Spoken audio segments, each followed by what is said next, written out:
Everybody, welcome back. Today we are going to read another great book together, and this one is Curious George and the Puppies. I think we might have read this one time in class together, all right? But we are going to do it again today, so let's get started. This is George. George was a good little monkey and always very curious. One day, George went for a walk with his friend, the man with the yellow hat. Wonder where they're going. When they sat down to rest, they noticed a tiny kitten peeking out from under a bush. The kitten looked frightened. "Perhaps she is lost," said the man with the yellow hat. Together, he and George searched the park for the little kitten's owner, but the kitten was all alone. "This kitten is too young to be on her own," the man said. "We should take her to the animal shelter, where they can care for her and find her a home." So George and the kitten and the man with the yellow hat drove to the animal shelter. That's nice of them, isn't it?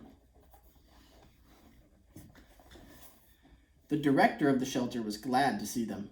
"It was good of you two to bring the kitten here," she said. "We will be happy to take care of her."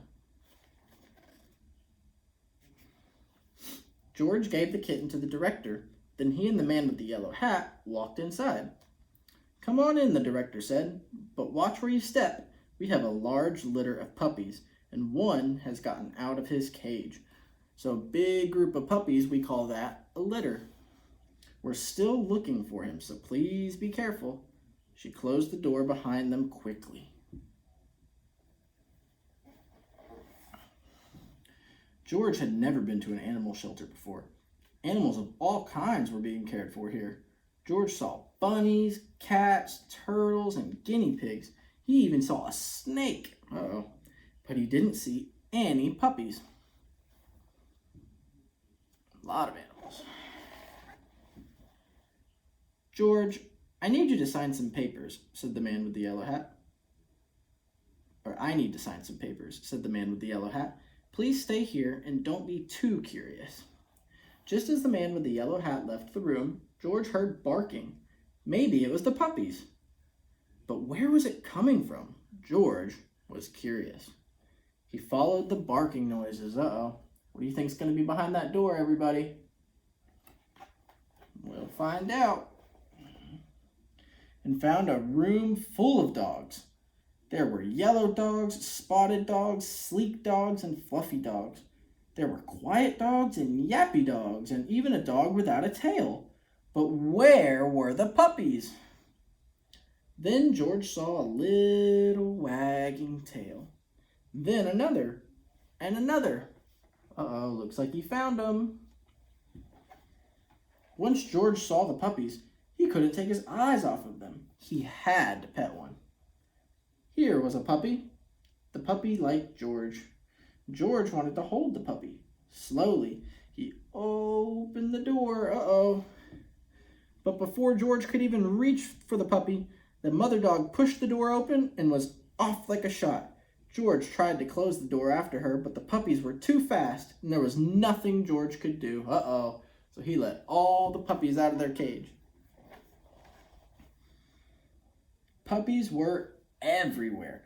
Puppies hid under the desk, puppies barked at bunnies. One puppy played with a telephone cord, and another climbed on top of a cage to watch the others get into mischief. Soon all the dogs were barking, the cats were meowing, and the bunnies rustled into the corner of their cage. George might be in trouble. "Oh no," cried the director as she and the man with the yellow hat rushed into the room. "Now all the puppies are out."